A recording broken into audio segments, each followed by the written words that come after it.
வணக்கம். நான் டாக்டர் ராமநாதன் அர்ச்சனா. இன்றைக்கு 2025ஆம் ஆண்டு 8ஆம் மாதம் 1ஆம் திகதி வெள்ளிக்கிழமை. இந்த ஒரு முகப்புத்தகத்தில் ஒரு பதிவொன்று போட்டு நான் இந்த கொஞ்சம் பிள்ளைகளுடைய ஃபோட்டோஸ் போட்டேன் என்றால் இது தொடர்பாக மக்களுக்கு விளங்கப்படுத்த வேணும் என்ற ஒரு தேவை இருக்கிறது. ஆனால் அந்த ஃபோட்டோஸில் இருக்கிறவர்களுடைய பேர் அதில் ஒன்றும் சொல்லலை. ஆனால் ஆதாரத்துக்காண்டி போட்டிருக்கு. இது என்னென்றால் பேராதனை பல்கலைக்கழகத்தின் நான் நினைக்கிறேன் பாஸ் அவுட் பண்ணினேன் ரேடியோகிராஃபி, அதாவது பேச்சுலர்ஸ் இன் ரேடியோகிராஃபி நினைக்கிறேன். அந்த கோர்ஸ் முடித்தவர்களுக்கு 2025ஆம் ஆண்டு பிப்ரவரி மாதம் 22ஆம் தேதி அவர்களுக்கு அந்த இன்டர்ன்ஷிப் உள்வாங்குவதற்கான இன்டர்ன்ஷிப் ஸ்டார்ட் பண்ணுவதற்காக அந்த எக்ஸாக்ட் டேட் ஞாபகம் இல்லை. அதற்கு பிறகு பின்னர் 2 மாதங்களுக்கு பிறகு ஏப்ரல் மாதம் நினைக்கிறேன் அவர்களுக்கு அந்த மொத்தம் பட்சில் இருக்கிற 86 பேருக்கு அந்த அப்பாயின்மெண்ட் வழங்கப்பட்டிருக்கிறது. அதாவது இன்டர்ன் ஆரம்பிக்கப்பட்டிருக்கிறது. எங்கே என்றால் நேஷனல் ஹாஸ்பிட்டல் கொழும்பில் அதில் மொத்தம் 86 பிள்ளைகள். அதில் எங்களுடைய தமிழ் பிள்ளைகள் 2 பேருக்கு மட்டும் ஒரு அநியாயம் நடந்திருக்கிறது. அந்த அநியாயம் எப்படி என்றதை விளக்குறேன்னு பாருங்கள். என்னென்றால் கெசட் வெளியிட்டு இருக்கிறார்கள். கெசட்டில் தானே வேலை உள்வாங்கப்படுகிறதுக்கு கெசட் வெளியிட வேண்டும். ஸோ கெசட் வெளியிட்டிருக்கிறார்கள். அந்த கெசட்டில் தெளிவாக இந்த ரேடியோகிராஃபர் பதவிக்கு பேச்சுலர் இன் ரேடியோகிராஃபி என்று தெளிவாக பிஎஸ்சியில் வெட்டினரி சயின்ஸில் இன் ரேடியோகிராஃபின்னு சொல்லி அந்த இது போடப்பட்டிருக்கிறது. சரிதான், கெசட்டில் தெளிவாக போடப்பட்டிருக்கிறது. ஸோ அந்த டிகிரி உள்ள உள்வாரியாக படித்த எந்த மாணவர்களும் அந்த இன்டர்வியூக்கு போய் அந்த இன்டர்ன்ஷிப்புக்கு போகலாம். அதான் அந்த உண்மை. ஏனென்றால் இலங்கையில் கூட இப்போ யாழ்ப்பாணத்தில் உட்பட வடக்கு கிழக்கில் உட்பட முக்கியமான பெரிய வைத்தியசாலைகளில் இந்த மருத்துவ துணை பிரிவுகள், அதாவது பராமெடிக்ஸ் என்று சொல்லுவார்கள். ரேடியோகிராஃபி, ஃபிசியோதெரபி, நர்சிங், இப்படி அதாவது மருத்துவ துணை பிரிவுகள் அல்லது பராமெடிக்ஸுக்கு அப்பாயின்மெண்ட் கனகாலம் கொடுப்படையில். இப்போ இந்த அரசாங்கம் வந்த பிறகு இந்த ரேடியோகிராஃபர்ஸ் ஷார்ட்டேஜ் இருக்கிறதால, முக்கியமாக பாஸ் அவுட் பண்ண ரேடியோகிராஃபர்ஸ் கன பேர் வெளிநாட்டுக்கு போனதாலையும் ஒர்க் பண்ணி கொண்டு வந்தாக்கள் 5 வருடம். உங்களுக்கு தெரியும், அந்த அரசாங்கத்தினுடைய 5 வருட இது இருந்தது.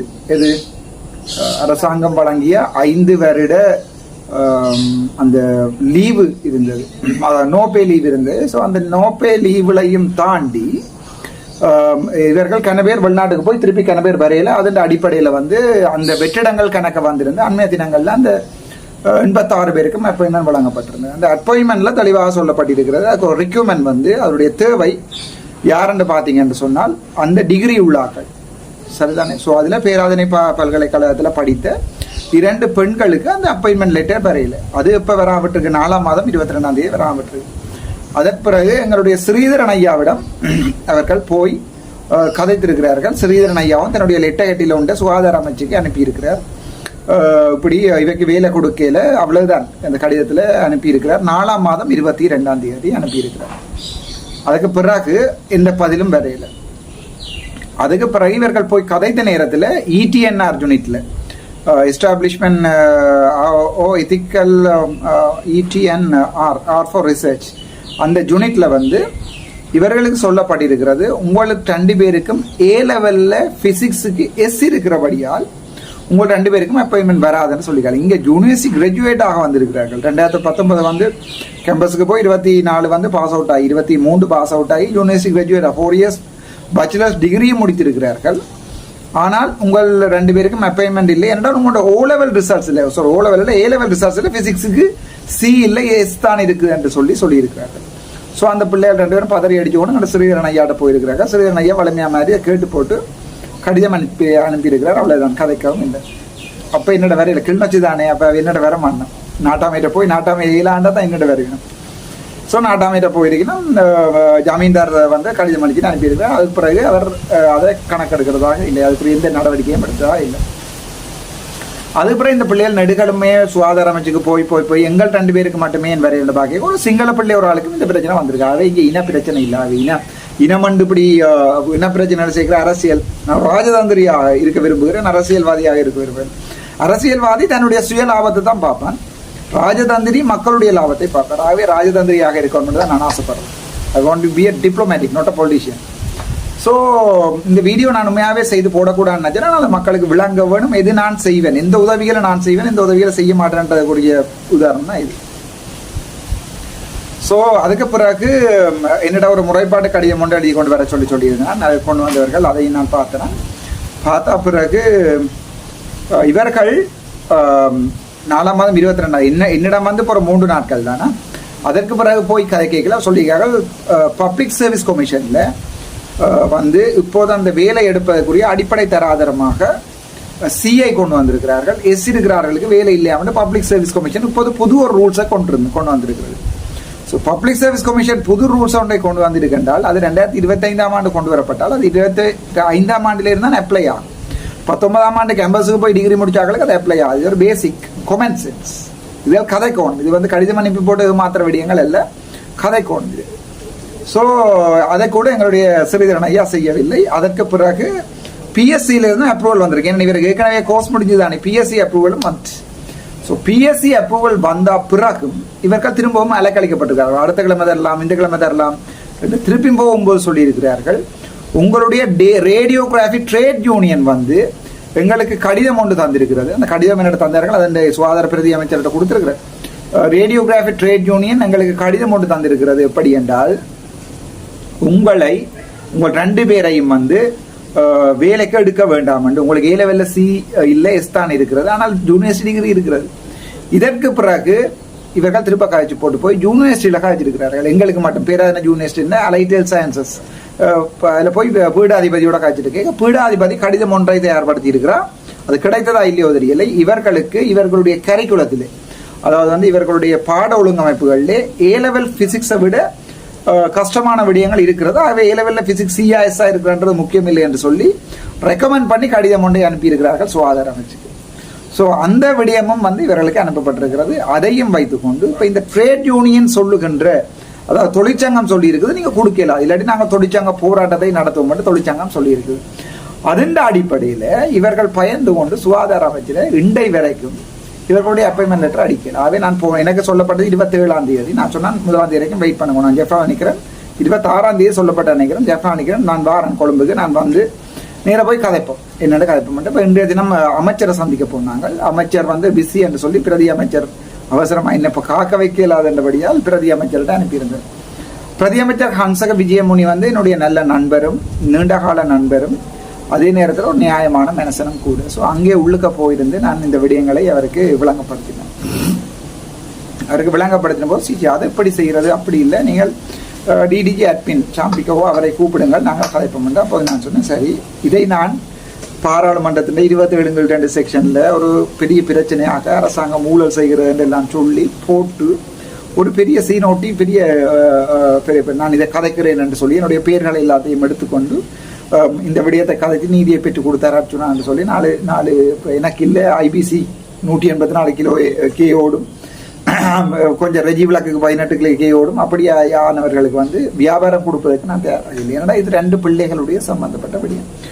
அதே முகாப்புத்து அதில் ஒரு பதிவு போட்டால் அதுக்கு பின்னாலே ஒரு கதை இருக்கிறது. அப்புறம் தொடர்ந்து மாறி மாறி கோள், ஏன் பொம்பளை பிள்ளை இந்த படத்தை போட்டுருக்குறீங்க, அதுக்கு பின்னால் என்ன கதை இருக்குது உண்மையை சொல்லுங்கோ ரெண்டு மாறி மாறி எனக்கு கோள். அப்போ நான் யோசிச்சேன்னா சரி, இந்த விடயம் தொடர்பாக பொதுமக்களுக்கு அறிவுறுத்தணும், அது என்ன விடயம் என்பதை உங்களுக்கு சொல்லணும் என்று. அதன் பிறகு கதைத்த பிறகு சொல்லியிருக்கிறார்கள், அடுத்த கிழமை நாங்கள் கடிதம் அடித்து கொடுக்குறோம், அப்பாயின்மெண்ட் லெட்டர் கொடுக்குறோம், அடுத்த கிழமை அவர்களை வந்து ஜாயின் பண்ண சொல்லி அவரோட பேரலல் பேட்சோடு ஜாயின் பண்ண சொல்லியிருக்காங்க. அப்போ அந்த பிள்ளைகள் பயப்பட டாக்டர் இன்டர்ன் முடிஞ்ச அப்புறம் எங்களுக்கு வேலை கிடைக்கான்னு திருப்பி ETN சொல்லினோம். இப்போ நான் சொன்னேன் சொல்லிட்டு நாங்கள் அந்த நேரம் பார்ப்போம். ஏனென்றால் இப்படித்தான் ஒவ்வொருத்தருடைய வந்து அநியாயம் நடந்து கொண்டிருக்கிறது. இப்போ இந்த விடயம் வந்து ஒரு தொழிற்சங்கம் என்ன கவலை என்றா උද්දේශමුති ඉන්න එකනට තියෙන්නේ බැචලර්ස් ඩිග්‍රී එක නෙවෙයි ඩිප්ලෝමා එක. ඒකම මාර වීලුවක්.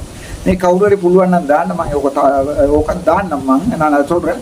அந்த தொழிற்சங்கத்தை நடத்தி கொண்டிருக்கிற லொக்காட்ட இருக்கிறது டிப்ளோமா இன் ரேடியோலஜி. அவர் எப்படி தான் அந்த தொழிற்சங்கத்தில் ரேடியோகிராஃபரா வந்தாரோ எனக்கு தெரியாது. நாங்கள் அதை முறுக்க பார்க்க வேணும். ஒரு டிப்ளோமா ஹோல்டர் ஒரு டிகிரி ஹோல்டருடைய தொழிலை நிப்பாட்டுறார், அதுதான் தொழிற்சங்கம். அந்த தொழிற்சங்கத்தினுடைய பேரும் எனக்கு தெரியல, ரேடியோகிராஃபர்ஸ் தொழிற்சங்கம் அப்படியா இருக்குமான்னு நான் நினைக்கிறேன். ஸோ நான் அந்த விடயத்தை பார்த்தேன். பார்த்து போட்டு நான் யோசிச்சேன்னா சரி இதை பெருசாக்குவோம், பெருசாக கதைக்காம விடுவோம். ஆனால் அதுக்கப்புறம் தொடர்ந்து வந்த அழைப்புகள் மற்ற அந்த பொம்பளை பிள்ளைகளுடைய 2 படத்தினுடைய புத்தகத்தில் போட்டிருக்கிறார். இதுக்கு பின்னால் என்ன கதை எனக்கு தெரியும், மாறி ஏதாவது எழுதலாம், அந்த 2 பொம்பளை பிள்ளைங்க கூடாமல் எழுதலாம். ஆகவே அந்த கதை தொடர்பான முழு விளக்கத்தையும் இதில் போட்டிருக்கேன். இப்போது அடுத்த கிழமை அப்பாயின்மெண்ட் லெட்டர் தாரன்னு சொல்லியிருக்கேன். தராட்டி பாராளுமன்றத்துக்கு விழு. இந்த விடயத்தை உச்ச நீதிமன்றத்தில் வழக்கா போட்டால் மில்லியன் கணக்காக பே பண்ண வேண்டியவர் நம்மளுடைய சுகாதார அமைச்சு. ஆனால் சில விடயங்களை நான் இதில் எக்ஸ்ட்ராவாக சொல்லி போட்டு வைக்கிறேன் ஒரு 10 நிமிஷத்தில். என்னென்றால் ஒரு விடயத்தை நாங்கள் பார்க்கணும். நான் ஒரு எதிர்கட்சி பாராளுமன்ற உறுப்பினர். அதற்காக என்னுடைய மக்களுடைய தேவை ஒன்றுக்காக நியாயம் கிடைக்கணும்ன்றதுக்காக பிஆர்னு சொல்வார்கள், பர்சனல் ரிலேஷன்ஷிப்பை பாவிக்க கூடாது இல்லை. நான் போய் உள்ளுக்க போகும்போது கன்ச கையாக இருந்தால் வாங்க வச்சுன்னு சொல்லி சொன்னேன். எந்த மச்சாங்க சொல்லி எந்த மல்லி என்று சொல்லி சொன்னேன். அப்போ சார் என்று சொல்லி தான் காய்ச்சல் சார் மே டிப்யூட்டி மினிஸ்டர் ஸோ சார் මම පොඩි උදව්වක් ඉල්ලන්න ආවේ. හැබැයි මගේ පෞද්ගලිකක් නෙවෙයි, එකක්වත් නෙවෙයි. ஒரு உதவி ஒன்றை கேட்க வந்திருக்கேன். நான் என்னுடைய தனிப்பட்ட ஒன்றும் இல்லை. හැබැයි මට පොඩි උදව්වක් ඕනේ. නෑ ප්‍රශ්නයක් නෑ කියන්න சொல்லி ஒரு பிரச்சனையும் இல்லை சொல்லுங்க. මෙන්න කේස් එකක් තියෙනවා. මේක අපොයින්ට්මන්ට් එකක් අනිවාර්යෙන් දෙන්න ඕනේ දෙයක්. අනිත් එක මේ ළමයි දෙන්න கிளிநொச்சி ළමයි දෙන්න. நான் சொன்ன இதுவரை 2 பிள்ளைகள் 2 பேரும் கிளிநொச்சி பிள்ளைகள் 2 பேரும் இது கட்டாயம் செய்ய வேண்டிய ஒன்று. இது ஒரு பெரிய ஒரு அடிப்படை உரிமை, மனித உரிமை மீறல். நீங்கள் தார என்று சொல்லி என்ன தராமல் விட்டுருக்கீங்க. அவர்களுக்கு அப்பாயின்மெண்ட் கொடுத்து இவர்கள் 2 பேருக்கு மட்டும் பட்சில் கொடுக்காம ஒரு சிங்கள பிள்ளையும் இருக்குது.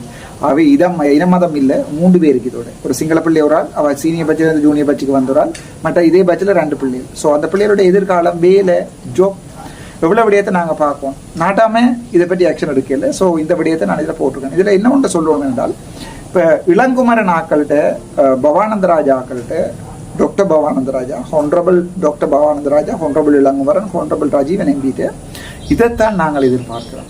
இப்படியான வேலைகளை நீங்கள் செய்து கொடுக்கணும் தான் எதிர்பார்க்கிறோம். நான் இப்போது ஒரு அரசாங்க பாராளுமன்ற உறுப்பினராக இருந்து அவர்களுடைய என்பிபியினுடைய ஒரு ஆளாக இருந்தால் வடக்கில் இருந்து இந்த கம்ப்ளைண்டே வராது.